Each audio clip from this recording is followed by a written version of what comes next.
Az egyetlen fiam जुलाई 2013 में मेरे balesetet एकलौते szenvedett बेटे के साथ बहुत बड़ी सी 2013 दुर्घटना हो गई। júniusában.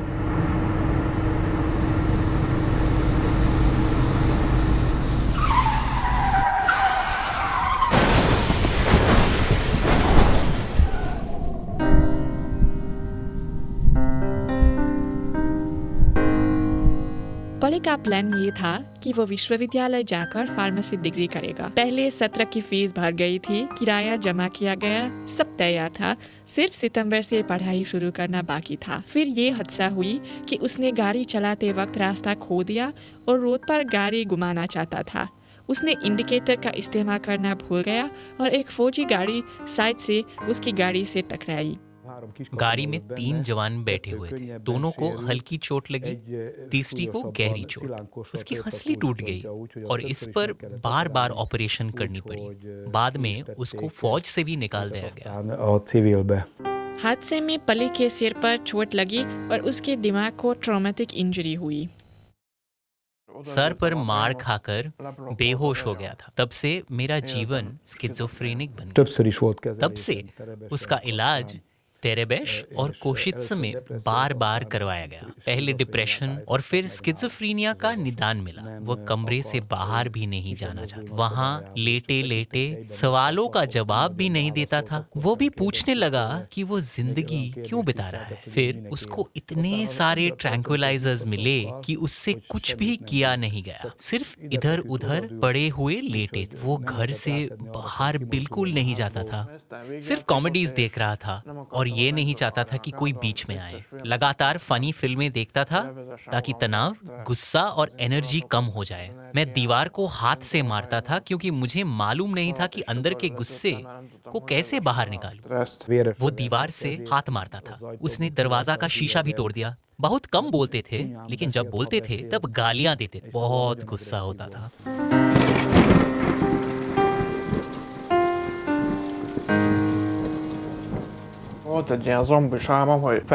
मुझे एक ऐसा ज़ॉम्बी वाला सपना भी आया था कि हमेशा लिफ्ट में जाता था और जब भी ऊपर जाने लगा कुछ ना कुछ तो गड़बड़ हुआ। एक बार जब मैं ऊपर पहुंचा, चारों तरफ से ज़ॉम्बी आने लगे। हाथ ऊपर करते ही वो तकरीबन काटने लगे। फिर मैंने हाथ नीचे कर दिया और ऊपर गया और फिर मेरी नींद खुल आई। एक ऐसा सपना भी था कि मैं कब्रिस्तान में हूँ और कब्र में बाहर निकालने वाली लाश मुझ पर वार करने लगे। भूत, वैम्पायर, वेयरवुल्फ भी थे।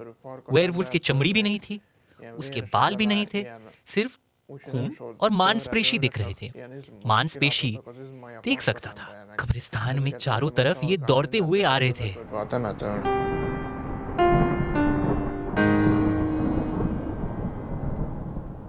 अरे मैं क्या बोलूं, उसको ये लगा कि मैं ही शैतान हूँ, कि मेरे सर पर सिंग लगे हुए हैं। वो इतना डर गया कि बालकनी से कूदकर भाग गया। उसको हमेशा ऐसे लगा कि हम उसको मारना चाहते थे। जब भाग जाने के बाद उसको ले आने गया था, उसने बोला कि उसे ऐसे लगा कि मैं उसको मार डालूंगा। फिर मैंने सवाल किया कि क्या मैंने तुम पर कभी हाथ उठाया या कभी थप्पड़ मारा? उसने बोला ये तो कभी नहीं। तो मैंने बोला कि बेटे, ये अंदर की आवाजों जो कहना है कि सब इस तनाव की वजह से बोलते हैं, इतना डिप्रेशन इसीलिए है क्योंकि हमें हमेशा ये घबराहट रहता था। दवाई खाने के बाद ठीक लगने लगा, लेकिन ये ख्याल आया कि मुझे बलिदान करना है। मेरे सामान जो थे, मेरी सीडियां, गेम्स, मन, ये सब फेंकने को कर रहा था। चर्च के सामान, प्रार्थना पुस्तिका, सब फेंकने हैं। मुझे ऐसा लगा कि ये सब फेंककर मैं एकदम हल्का हो। डॉक्टरों ने कोई प्रेरणा नहीं, बिल्कुल नहीं। हेड डॉक्टर ने भी नहीं। उनका कहना ये था कि ये सहना पड़े, इसके साथ जिंदगी बिताना पड़े। उन्होंने हिम्मत नहीं बनाई। दवाइयों और इलाज के बावजूद पली का हालात सुधरा नहीं। परिवार बेतहाशा किसी हल की तलाश में रही और तब उनको सी पेप्टाइड के बारे में पता चला।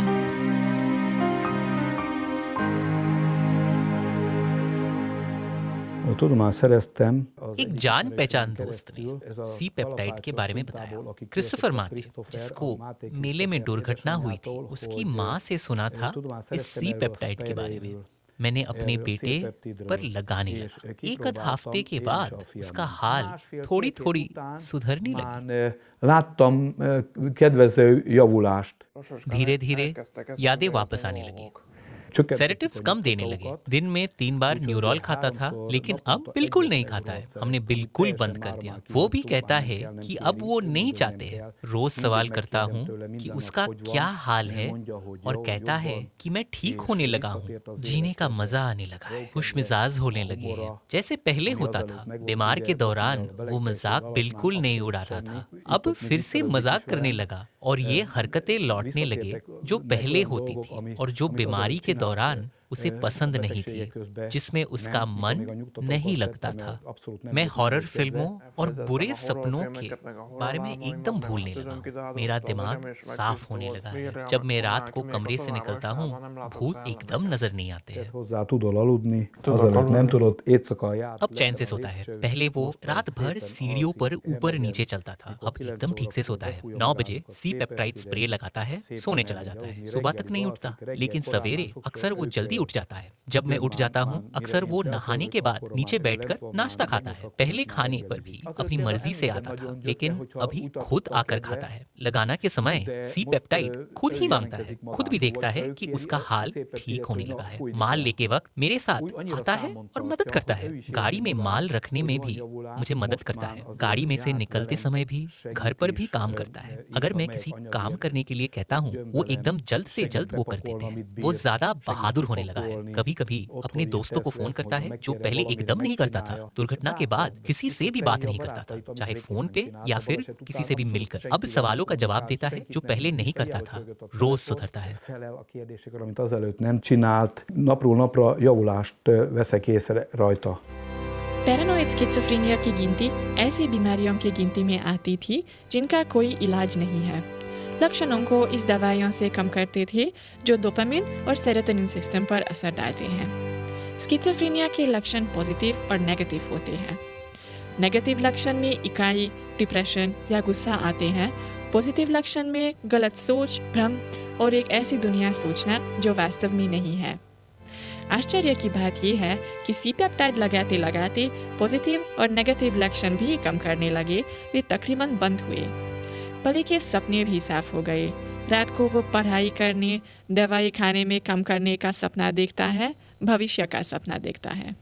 चीफ डॉक्टर साहिबा ने भी कहा कि वो बदल गया। उन्होंने कह रहा था कि वो सुधरना लगा, क्योंकि जब वे पहले पली को कुछ काम देते थे, पली बहाने करते थे। काम तो बिल्कुल नहीं, उसको बहाने की तलाश थी, पढ़ाई की नहीं। 1-2 शब्द वाक्य बोलकर थे, ज्यादा नहीं। अभी ठीक से बात करता है। हेड डॉक्टर साहिबा ने अलग से ये बताया। मैं अभी कॉलेज एंट्रेंस एग्जाम की तैयारी कर रहा हूँ। कुछ साल की पढ़ाई के बाद दवाई खाने में कम करूंगा। इस वीडियो में दी गई जानकारी यूरोपीय चिकित्सा अभिकरणीय में या अन्य किसी चिकित्सकीय अभिकरण या आयुर्विज्ञान निकाय द्वारा अनुमोदित नहीं की गई। हमारा लक्ष्य किसी बीमारी या रोग का निदान, उपचार, इलाज या रोकथाम नहीं है। जानकारी केवल शिक्षा के उद्देश्य से दी गई है। आपसे अनुरोध है कि इनमें से किसी वीडियो के अनुसार चलने से पहले अपने डॉक्टर का मार्गदर्शन अवश्य लें, विशेषकर यदि आप गर्भवती हैं, किसी बच्चे को दूध देती हैं या आप दवाई ले रहे हैं या आप अस्वस्थ हैं।